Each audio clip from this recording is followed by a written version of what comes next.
There are people who change once they start working in the corporate world. Out of fear of not being heard, they start raising their eyebrows, they make their voice louder, or they threaten people with hurtful words.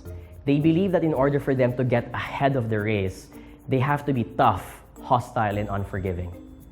While it's important to be firm in the workplace, I always believe that you don't need to hurt other people's feelings in order to get their attention.